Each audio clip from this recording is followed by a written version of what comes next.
Bonjour, ici c'est Gilles pour mon Windows Phone. Dans cette vidéo, on va parler d'un téléphone de seconde génération qui a été fabriqué par Acer, sous Windows Phone Mango. Il s'agit de l'Acer Allegro.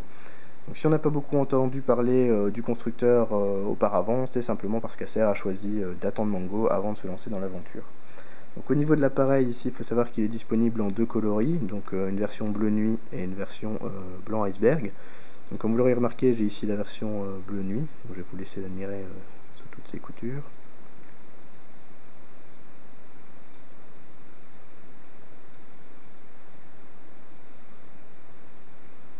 Voilà qui est fait.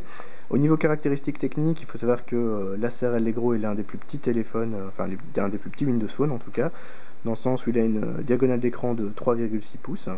Et au niveau du reste des caractéristiques, il embarque un processeur euh, Qualcomm MSM 8255 1 GHz, la mémoire RAM de 512 Go, 8 Go de capacité de stockage et un appareil photo 5 mégapixels. Alors, au niveau de la prise en main, on peut dire que c'est assez confortable. Donc ça, c'est certainement dû à deux facteurs. Donc on a déjà le fait que l'appareil ne soit pas en métal mais en plastique.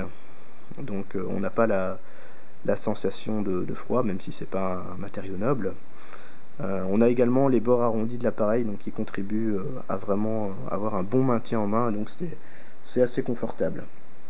Alors, au niveau épaisseur, il faut savoir que l'appareil fait 12,9 mm, donc ça en fait ça le met dans les plus gros Windows Phone. Si je compare par exemple avec un Omnia 7, donc vous voyez ici sur la tranche il n'y a pas énormément de différence, on la remarque un peu plus ici sur le haut, mais ça reste tout à fait correct et ça permet justement de bien sentir l'appareil quand on l'a dans sa poche. Au niveau des matériaux utilisés, comme je vous disais, donc on est ici sur du plastique, donc on a deux types de plastique en fait, hein, un plastique un peu plus glossy sur la face avant, sur la tranche supérieure et sur la tranche inférieure, tandis qu'on a plutôt un plastique mat sur le cache arrière, donc l'arrière du téléphone, et ici les tranches gauche et droite. Alors c'est assez normal vu le prix de l'appareil, mais ça ne lui enlève pas, ça ne lui enlève aucunement son look premium, je vais dire. Alors maintenant on va passer aux différents boutons et capteurs. Donc ici on a le bouton d'allumage qui se trouve sur la tranche supérieure, on a le bouton de volume, donc volume plus et volume moins sur la tranche droite, ainsi que le bouton de l'appareil photo qui se situe beaucoup plus bas. Donc justement par rapport à cela, si vous êtes droitier, vous tenez votre appareil comme ça, si vous appuyez un peu trop fort, vous risquez d'appuyer par inadvertance sur le bouton de l'appareil photo et de prendre parfois des photos sans même le savoir. Par contre, si vous êtes gaucher, il n'y a absolument aucun problème. D'ailleurs, la tranche gauche est totalement dénuée de boutons. Au niveau de la batterie maintenant, donc il faut savoir que la batterie est accessible. Donc si je retire ici le cache arrière, donc il faut savoir que c'est relativement pratique. À partir du moment où vous avez un problème avec votre batterie, il n'y a pas besoin de faire appel au SAV pour la changer. Voilà, donc c'est une batterie 1300 mAh. On a ici également l'accès à la carte SIM, qui se met une SIM tout à fait standard et qui se met en fait de façon horizontale dans l'appareil. Voilà. Au niveau du cache arrière, quand on remet, ce que j'aime pas trop, c'est qu'on a toujours l'impression en fait qu'on risque de casser le téléphone. Enfin, en tout cas le cache arrière, mais ce n'est pas, ça reste une impression. Et voilà, donc vous voyez, c'est un système de clips. Voilà, les clips sont remis. On a évidemment au niveau des boutons de Windows, les boutons de Windows Phone sont bien présents, donc le bouton retour, le bouton d'accueil et la recherche Bing. Au niveau des autres capteurs, on a ici en fait derrière le bandeau Acer le capteur de proximité et de luminosité. Il y a également le capteur de l'appareil photo qui lui ne possède pas de flash, donc ça c'est assez gênant si vous voulez prendre des photos en basse luminosité ou bien voire même dans le noir pour certains.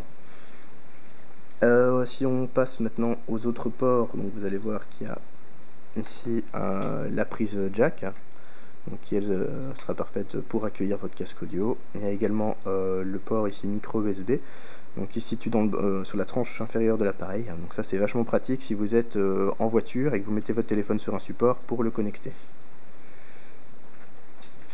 Maintenant on va regarder un peu plus l'écran, donc je vais allumer l'appareil.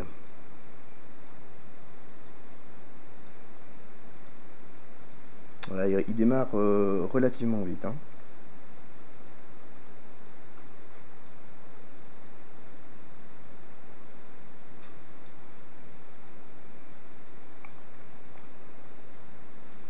Voilà, le code PIN.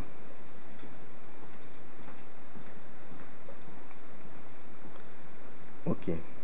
Donc, vous voyez ici l'écran, donc qui est en fait un écran LCD tout à fait standard, donc il n'y a pas de technologie particulière comme de l'AMOLED ou du Super LCD par exemple.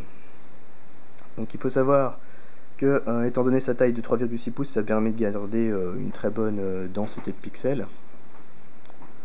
Donc ça c'est bien pour avoir une bonne image. Maintenant, pour vous montrer vraiment la différence de taille d'écran, donc je vais le mettre à côté du HTC Titan. Donc vous voyez, on a un appareil qui est beaucoup plus petit au niveau taille d'écran. C'est également complètement différent. Bah justement, étant donné que l'HTC Titan, lui, a un écran en couleur quasiment parfaite, je vais dire, on va pouvoir comparer les différences. Donc déjà, ici, donc, il faut savoir qu'il est en bleu-vert. Donc je vais aller modifier ça dans les paramètres. Ok, il est déjà en bleu-vert. Donc vous voyez, en fait, l'Acer Allegro a tendance à beaucoup plus tirer vers le bleu. Parce que là, c'est du bleu-vert, là également. Donc vous allez également voir, par exemple, si je me rends dans les mails. Au niveau ici de la bande du bas, donc vous voyez, en fait, sur l'Acer Allegro, elle paraît beaucoup plus bleue. Tandis que sur le HTC Titan, elle est bien grise. Et vous voyez également au niveau des blancs, on voit que ça tire un peu plus vers le bleu du côté de l'Acer Allegro. Alors également au niveau luminosité, il y a une différence. Donc à mon avis, là c'est un choix du constructeur de ne pas avoir voulu mettre une luminosité trop élevée afin de conserver l'autonomie de la batterie. Maintenant, si vous regardez au niveau de luminosité, donc vous voyez ici donc on a une luminosité forte, hein, donc même il n'y a aucun souci pour le regarder, c'est pas difficile pour les yeux. Donc, sur le HTC Titan, je vais regarder s'il est bien en luminosité forte. Ok, lui aussi est en luminosité forte, mais là on a déjà beaucoup plus de problèmes. Il faut savoir que le HTC Titan est un des plus lumineux, donc c'est assez normal. Voilà, maintenant on va finir par deux autres choses dont je n'ai pas encore parlé. Donc ici, le haut-parleur qui est sur la tranche, enfin qui est sur la face avant dans le haut. Donc je ne sais pas si on le voit bien, à cause des reflets justement. Voilà, ici donc on a le haut-parleur. Et il y a un second haut-parleur en fait qui se situe ici à l'arrière du téléphone dans le bas. Faut savoir que le son produit est de bonne qualité et relativement puissant.